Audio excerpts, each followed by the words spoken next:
जानते हैं आज की देश और दुनिया की सिलेक्टेड काम की और महत्वपूर्ण 50 बड़ी खबरों को सिर्फ 10 मिनट में। पर अभी तक आपने इस चैनल को सब्सक्राइब नहीं किया है तो सब्सक्राइब कर दें। राहुल गांधी ने कहा कि मनरेगा को खत्म करने के पीछे सिर्फ एक ही सोच है। उनका कहना है कि सरकार गरीब लोगों से उनके रोजगार का हक छीनना चाहती है, राज्यों की आर्थिक और राजनीतिक ताकत कमजोर कर रही है और वही पैसा अपने अरबपति दोस्तों को फायदा पहुंचाने में लगा रही है। आम आदमी पार्टी के नेता संजय सिंह ने कहा कि बांग्लादेश में जो हालात बने हुए हैं उस पर प्रधानमंत्री नरेंद्र मोदी को खुलकर और सख्ती से बोलना चाहिए था। उन्होंने हैरानी जताई कि प्रधानमंत्री ने इस मुद्दे पर एक शब्द तक नहीं कहा। संजय सिंह का आरोप है कि ऐसा इसलिए है क्योंकि बांग्लादेश में अदानी का बिजली का कारोबार चलता है और बोलने से उनके दोस्त को नुकसान हो सकता है। AIMIM प्रमुख और हैदराबाद से सांसद असदुद्दीन ओवैसी ने बांग्लादेश में हाल के दिनों में हिंदू अल्पसंख्यकों पर हुए हमलों की कड़ी निंदा की है। उन्होंने दीपू चंद्रदास और अमृत मंडल की हत्या को बेहद दुखद बताया और कहा कि उन्हें उम्मीद है कि मोहम्मद यूनुस यह सुनिश्चित करेंगे कि वहां सभी अल्पसंख्यकों की सुरक्षा हो। केंद्रीय मंत्री गिरिराज सिंह ने पश्चिम बंगाल की मुख्यमंत्री ममता बनर्जी पर तीखा हमला किया। उन्होंने तंज कसते हुए कहा कि ममता बनर्जी को बांग्लादेश जाकर वहीं की प्रधानमंत्री बन जाना चाहिए।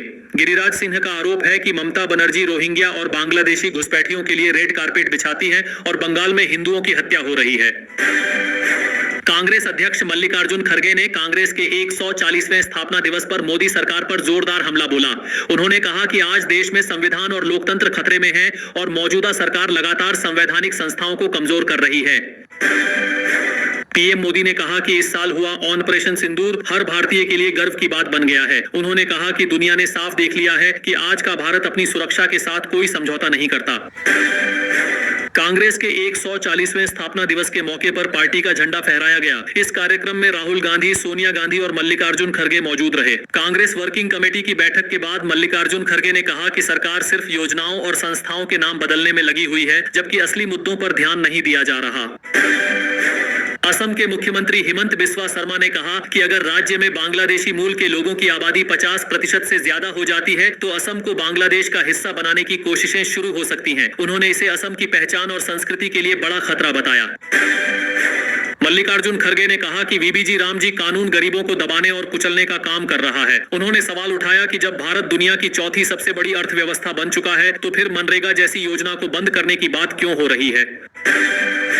लोकसभा में विपक्ष के नेता राहुल गांधी ने आरोप लगाया कि प्रधानमंत्री नरेंद्र मोदी ने बिना मंत्रिमंडल से सलाह लिए महात्मा गांधी राष्ट्रीय ग्रामीण रोजगार गारंटी कानून को खत्म कर दिया, ठीक वैसे ही जैसे नोटबंदी के समय किया गया था।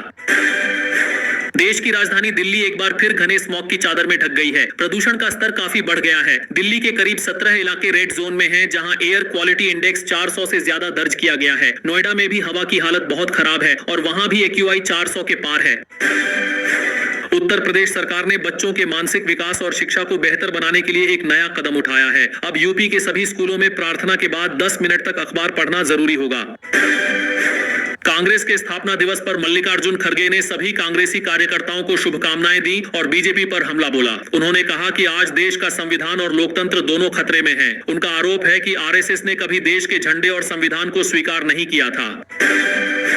मुख्यमंत्री योगी आदित्यनाथ ने पुलिस मंथन सम्मेलन में कानून व्यवस्था को और मजबूत करने के निर्देश दिए। उन्होंने सोशल मीडिया और साइबर अपराध पर कड़ी नजर रखने, अफवाह फैलाने वालों पर जीरो टॉलरेंस अपनाने की बात कही। साथ ही पाकिस्तान, बांग्लादेश और नेपाल से होने वाली आतंकी गतिविधियों और नशे की तस्करी रोकने के लिए सीमा सुरक्षा मजबूत करने पर जोर दिया। गो तस्करी और धर्मांतरण गिरोहों पर भी सख्त कार्रवाई के निर्देश दिए गए। तेजस्वी यादव ने दावा किया है कि बीजेपी बिहार के मुख्यमंत्री नीतीश कुमार को कुर्सी से हटाने की योजना बना रही है। बीजेपी नेता सुधांशु त्रिवेदी ने आरोप लगाया कि सैम पित्रोदा के बयान से कांग्रेस का असली चेहरा सामने आ गया है और यह साफ हो गया है कि कांग्रेस भारत विरोधी वैश्विक गठबंधन का हिस्सा है। सोने और चांदी की कीमतों में भारी उछाल देखा गया है। 22 कैरेट सोना 1,30,950 रुपए और 24 कैरेट सोना 1,37,500 रुपए प्रति 10 ग्राम पहुंच गया है। वहीं चांदी 20,000 रुपए की तेजी के साथ 2,74,000 रुपए प्रति किलो बिक रही है। कांग्रेस के स्थापना दिवस पर राहुल गांधी ने पार्टी को भारत की आत्मा की आवाज बताया। उन्होंने कहा कि कांग्रेस हमेशा कमजोर, वंचित और मेहनत करने वाले लोगों के साथ खड़ी रही है। उन्होंने आजादी की लड़ाई और लोकतांत्रिक मूल्यों को मजबूत करने में पार्टी की भूमिका को याद किया। केंद्रीय कृषि मंत्री शिवराज सिंह चौहान ने मनरेगा को लेकर कांग्रेस के विरोध को पूरी तरह खारिज कर दिया। उन्होंने कहा कि कांग्रेस के पास ग्रामीण रोजगार को लेकर न तो सही इरादा है और न ही कोई ठोस नीति। उनके मुताबिक कांग्रेस ने सिर्फ चुनावी फायदे के लिए महात्मा गांधी के नाम का इस्तेमाल किया है। मल्लिकार्जुन खड़गे ने सरकार पर हमला करते हुए कहा कि अगर आपके पास इतना पैसा है तो फिर अमीर देश को क्यों लूट रहे हैं। उन्होंने आरोप लगाया कि अंबानी और अडानी देश का पैसा डुबो रहे हैं, लेकिन मजदूरों को देने के लिए सरकार के पास पैसे नहीं हैं। खड़गे ने कहा कि यह सरकार अमीरों के साथ खड़ी है, गरीबों के साथ नहीं। दिल्ली की मुख्यमंत्री रेखा गुप्ता ने शनिवार को प्रधानमंत्री उज्ज्वला योजना के तहत 5100 महिलाओं को मुफ्त रसोई गैस कनेक्शन बांटे। केंद्रीय गृह मंत्री अमित शाह ने कहा कि आयुष्मान भारत और मिशन इंद्रधनुष जैसी योजनाओं की वजह से भारत में मलेरिया के मामलों में 97% की कमी आई है और देश जल्द ही मलेरिया मुक्त होने की ओर बढ़ रहा है। झारखंड सरकार ने राज्य की महिलाओं को बड़ी राहत देते हुए क्रिसमस से पहले मुख्यमंत्री मैया सम्मान योजना के तहत नवंबर महीने की 16वीं किस्त के रूप में 2500 रुपए का भुगतान कर दिया है। उद्धव ठाकरे ने कांग्रेस और भारतीय जनता पार्टी दोनों पर धोखा देने का आरोप लगाया है। उन्होंने कहा कि महाराष्ट्र की सुरक्षा सिर्फ शिवसेना ही कर सकती है। कांग्रेस के स्थापना दिवस के मौके पर मल्लिकार्जुन खड़गे ने भाजपा और आरएसएस पर जोरदार हमला किया। उन्होंने कहा कि कांग्रेस खत्म नहीं हुई है और सत्ता में न होने के बावजूद अपने सिद्धांतों पर मजबूती से खड़ी है। उन्होंने कहा कि आज संविधान और लोकतंत्र खतरे में है और कांग्रेस इसका डटकर मुकाबला करेगी। दिग्विजय सिंह ने कहा कि हमें गोडसे की विचारधारा या गांधी के हथियारों से कुछ भी सीखने की जरूरत नहीं है। उन्होंने इसे पूरी तरह गलत बताया। आम आदमी पार्टी के नेता संजय सिंह ने आरोप लगाया कि भाजपा और जदयू ने 20 सालों से बिहार की जनता को ठगा है, झूठे वादे किए हैं और रोजगार नहीं दिया। उन्होंने दिल्ली में नकली छठ घाट बनाने और युवाओं को नौकरी देने के बजाय रील बनाने की सलाह देने पर भी सरकार को घेरा। संजय सिंह ने नीतीश कुमार की आलोचना करते हुए कहा कि आम आदमी पार्टी बिहार में ईमानदारी और जनता के मुद्दों पर राजनीति करने आई है, जबकि भाजपा नफरत की फैक्ट्री बन चुकी है। राजस्थान कर्मचारी चयन बोर्ड ने अध्यापक भर्ती लेवल 1 और लेवल 2 के लिए कुल 7759 पदों पर भर्ती की घोषणा की है। पटना में जदयू कार्यकर्ताओं ने मुख्यमंत्री नीतीश कुमार के बेटे निशांत कुमार को राजनीति में लाने की मांग को लेकर 12 घंटे की भूख हड़ताल शुरू की है। कार्यकर्ताओं का कहना है कि निशांत कुमार के आने से जदयू और मजबूत होगी। समाजवादी पार्टी के प्रमुख अखिलेश यादव ने भाजपा पर वोट डकैती का आरोप लगाया है। उन्होंने कहा कि यह सिर्फ वोट चोरी नहीं है, बल्कि उससे भी ऊपर का मामला है। अखिलेश यादव ने दावा किया कि पूरा चुनाव ही चोरी हो गया है और इसे डकैती कहा जाना चाहिए।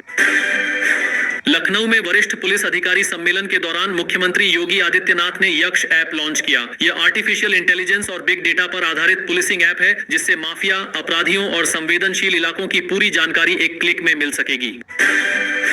विकसित भारत जी राम जी योजना को श्रमिकों को राहत देने के लिए शुरू किया गया है। इस योजना के तहत अब श्रमिकों को साल के 365 दिनों में से 302 दिन ही काम करना होगा और 63 दिन की छुट्टी मिलेगी। मनरेगा, जिसे अब विकसित भारत जी राम जी कहा जा रहा है, उसमें 100 दिनों की जगह अब 125 दिन का रोजगार मिलेगा। मध्य प्रदेश की महिलाओं को नए साल से पहले बड़ी खुशखबरी मिली है। भारत सरकार ने प्रधानमंत्री उज्ज्वला योजना 3.0 के तहत देश भर में 25 लाख नए मुफ्त घरेलू एलपीजी गैस कनेक्शन मंजूर किए हैं। इस योजना का मकसद गरीब, वंचित और अनुसूचित जनजाति बहुल इलाकों की महिलाओं को साफ और सुरक्षित रसोई ईंधन देना है, ताकि उनके स्वास्थ्य और जीवन स्तर में सुधार हो सके। सरकारी योजनाओं का लाभ लेने वाले किसानों के लिए अब फार्मर आईडी जरूरी कर दी गई है। फार्मर आईडी के बिना प्रधानमंत्री किसान सम्मान निधि योजना समेत कई सरकारी योजनाओं का लाभ लेने में दिक्कत आ सकती है।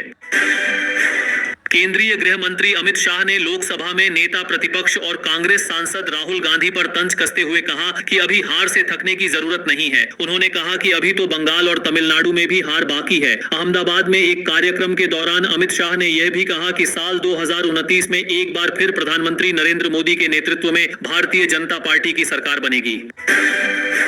भाजपा सांसद कंगना रनौत ने कांग्रेस द्वारा ईवीएम हैक के आरोपों पर पलटवार करते हुए कहा कि प्रधानमंत्री नरेंद्र मोदी ईवीएम को नहीं, बल्कि लोगों के दिलों को हैक करते हैं।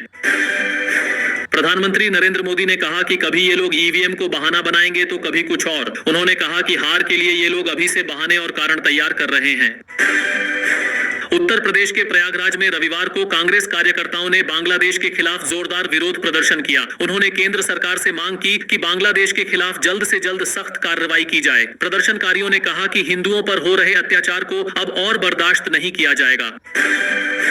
पीडीपी प्रमुख महबूबा मुफ्ती ने बयान देते हुए कहा कि गांधी और नेहरू का हिंदुस्तान अब लिंचिस्तान में बदलता जा रहा है। उन्होंने कहा कि देश में डर और असहिष्णुता का माहौल लगातार बढ़ रहा है। शिवसेना यूबीटी प्रमुख उद्धव ठाकरे ने कहा कि महाराष्ट्र की भलाई के लिए अगर उन्हें विलेन भी कहा जाए तो वह इसे स्वीकार करेंगे, लेकिन अपनी वफादारी कभी नहीं बेचेंगे। गोरखपुर में मुख्यमंत्री योगी आदित्यनाथ और भाजपा सांसद रवि किशन ने रैन बसेरे में जाकर जरूरतमंद लोगों को कंबल और खाने के पैकेट बांटे। उन्होंने लोगों से बातचीत की और ठंड के मौसम में उनकी मदद